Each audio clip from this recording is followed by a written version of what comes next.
வெயில் காலம். ஒரு நாள் ஒரு காகம் மிகவும் தாகத்துடன் தண்ணீர் தேடி அலைந்தது. பல இடங்களில் தேடியும் எங்கேயும் தண்ணீர் கிடைக்கவில்லை. காகம் மிகவும் சோர்வடைந்து பறந்தது. அப்போது ஒரு தோட்டத்தின் மூலையில் ஒரு பானை இருப்பதை பார்த்தது. நம்பிக்கையுடன் கீழே பறந்து வந்து பானையை எட்டி பார்த்தது. உள்ளே சிறிது தண்ணீர் இருந்தது. ஆனால் அது மிக கீழே இருந்ததால் காகத்தின் அழகால் எட்ட முடியவில்லை. காகம் சிறிது நேரம் யோசித்தது. என்ன செய்வது? என்னால் தண்ணீரை குடிக்க முடியவில்லையே என்று கவலைப்பட்டது. திடீரென அதற்கு ஒரு யோசனை தோன்றியது. சுற்றி பார்த்தபோது தரையில் சிறிய கற்கள் சிதறி கிடந்தன. காகம் உடனே அந்த கற்களை ஒவ்வொன்றாக எடுத்து வந்து பானைக்குள் போட ஆரம்பித்தது.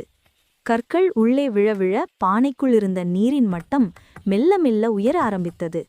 தொடர்ந்து கற்களை போட்ட பிறகு நீர்மட்டம் காகத்தின் அழகை எட்டும் அளவுக்கு மேலே வந்தது. காகம் மிகுந்த மகிழ்ச்சியுடன் அந்த தண்ணீரை குடித்து தன் தாகத்தை தணித்து கொண்டது. பின்னர் திருப்தியுடன் பறந்து சென்றது. முயற்சி திருவினையாக்கும். எந்த சூழ்நிலையிலும் நாம் புத்திசாலித்தனத்துடன் சிந்தித்து செயல்பட்டால் வெற்றி பெறலாம்.